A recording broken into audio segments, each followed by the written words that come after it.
Jennifer Priest here from Hydrangea Hippo, and today I'm going to share with you a really cool word burning technique using stencils from Mary Beth Shaw's Stencil Girl book. So we're doing a blog hop with Stencil Girl all week long, and there's also a sale on the book. Head to my blog to get the info on that. And I'm going to share with you how to use wood burning to create a mixed media canvas. And I really like the way that this one turned out. So here is the book, and there's all different kinds of ways that you can use stencils here within the book. And here is the page that talks about using a wood burning tool with a stencil. And basically, if you tried to touch the wood burner to the stencil, you would melt it. So you need a pencil and a stencil, and you're going to trace the image from the stencil onto your wood with a pencil. Because you don't want to burn through. If you try to do this with a wood burning tool, you just melt your stencil. So position your stencil wherever you want. I have this really fun bird stencil. There's a whole different tons and tons and tons of stencils on Stencil Girl. They come out with new stencils all the time. So go ahead to the website because there's definitely a lot of stuff to look at. And I'll put a link to that in my blog post. All right, so this is a walnut hollow wood burning tool. Walnut Hollow makes really amazing, high quality tools, and I love using their products. So this is also a walnut hollow little wood plaque that I got at my local craft store a while ago. So basically you're going to take your wood burning tool and just trace all of the different parts of your stenciled image. Now you don't have to do animals, you can do patterns or whatever it is that you decide that you want to do the wood burning with. Now it's a little bit tricky. There's kind of like a pointy side, and the tip of the wood burning tool has like a pointy side and kind of a chiseled edge, so you can kind of lean it to the side, which is what I'm doing to kind of get some shading going on here. And then you can also turn it around and use just the tip to kind of make poke marks, and to kind of do a little bit more detailed drawing, like the curves. Curves are really, really difficult, and this was kind of a difficult stencil to use for my first time doing wood burning in like 20 years, because the last time I did wood burning was like in junior high or something, and I did this raccoon face that is at my parents' house, and we used carbon paper to trace an image onto the wood. So the beauty of stencils is that you don't have to use carbon paper, and you can use the stencils over and over and over and over again. After a while, the carbon paper gets worn out and it doesn't transfer very well anymore. So I'm just burning my birds here and kind of leaning my wood burning tool to the side to do a little bit of shading. You also need to be very, very careful because this wood burning tool gets super hot. I mean, it's burning the wood right on contact, so it's very, very hot, and sometimes the handle of the tool gets a little bit warm, so you can take a break, but the handle does pretty good, but just be aware that it's very, very hot. You don't want to do this when you're really tired. So I'm using the wood burning tool to kind of color in some areas that should be solid, and I was using the stencil as a guide to kind of look and see, okay, what parts should be dark, what parts should be light. And then to kind of highlight this routed edge around the piece of wood, I'm using the wood burning tool to kind of burn the groove that's on this routed edge. So you don't have to use a stencil. You can freehand it, but this is probably as much freehand as I would get, which is going along with the edge of the wood. I really like the way that the wood burning looks with the stencil. I think it makes it look really like professional and really cool and almost kind of hand drawn. And I couldn't do that freehand. So now that my wood burning's done, I'm going to do a little decorating. I have my Collage Page decoupage medium from I Love to Create. It's my favorite decoupage medium.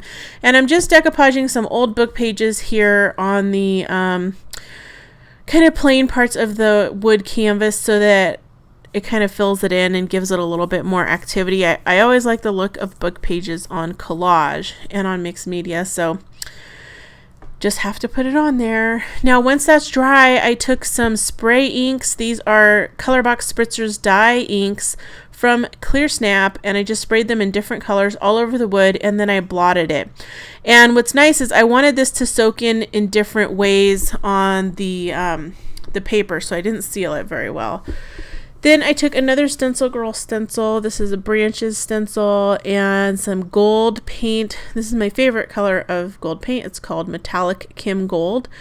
And I just put some like gold paint marks on there and then kind of blended that with my finger a little bit and blotted it with a paper towel to make it not so intense. And next I'm going to be using a doily stencil. This stencil gets used a lot. You can see by how colorful it is. And I'm using a foam paintbrush to kind of dab white acrylic paint through the stencil. I want it to kind of be stark, but I also want it to have that effect where it looks like it's kind of spray painted on. So that's why I use that white in that way, where I dabbed it with the foam brush. And again, I'm just kind of painting the sides with the white to thoroughly cover them and get them ready for all of the stuff I'm going to do later. We're going to put some ink on there, etc. So just painting that white acrylic paint on with a little bit of a touch of gold in there. And then next I noticed that my birds were kind of fading away. So I'm using a very tiny paintbrush with some white paint to kind of highlight some of the highlighted areas that I didn't burn on the birds. So I used the wood burning tool to kind of do the low lights and then the shadows, and then the white paint to do the highlights. So just because you wood burned part of it doesn't mean you can't like paint on it still or use ink or whatever you want to do over top of it. So again, I'm just using my finger to kind of blend that with a little bit of water. I kind of watered down the paint just a tad. And I'm filling in all those areas on the birds. And this is going to bring attention back to the birds too, because the doilies started looking a little bit too much.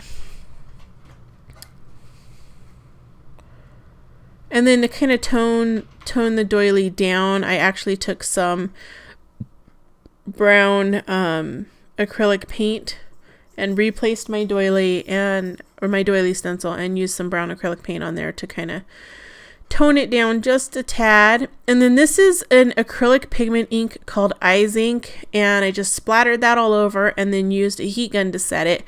What I like about it is it's got a really cool shimmer in it, so in the light there's this iridescence that happens. Now I'm going to use some stamps to add a quote to this, and the thing with stamps is that you want to make sure they're all going to fit. So I really like these rubber stamps that are like cling mount, because you can kind of lay out your words to make sure everything's going to fit before you start actually stamping it onto your piece.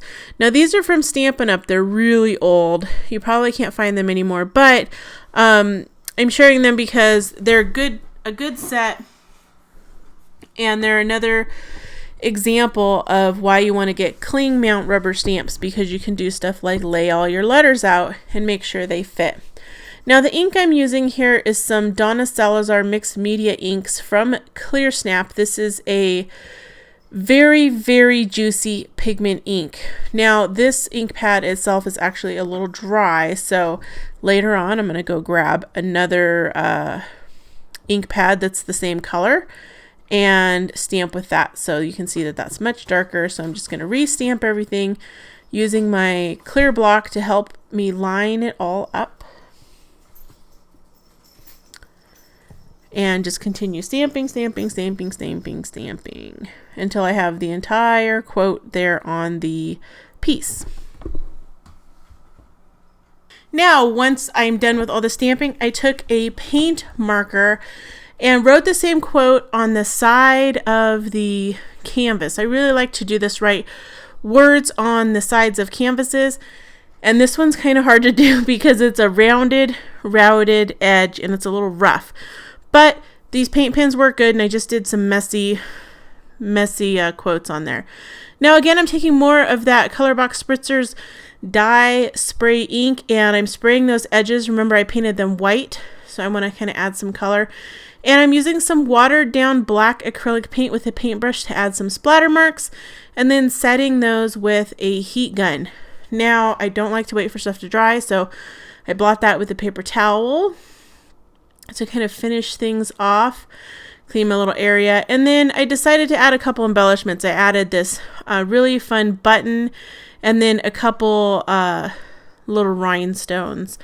and I used a quick cuts tool to put those on, and then I used some Aleene's glue to really hold everything in place. So I really hope that you enjoyed watching this exploration in wood burning today, and that you give wood burning with stencils a try and kind of think of your stencils in a new light. Make sure you check out the Stencil Girl book by Mary Beth Shaw. It's available on the Stencil Girl website, and I hope to see you here again soon. Hit that subscribe button, and you can also click on the video in the little panel there at the end to see our last video. Thanks a lot. Bye.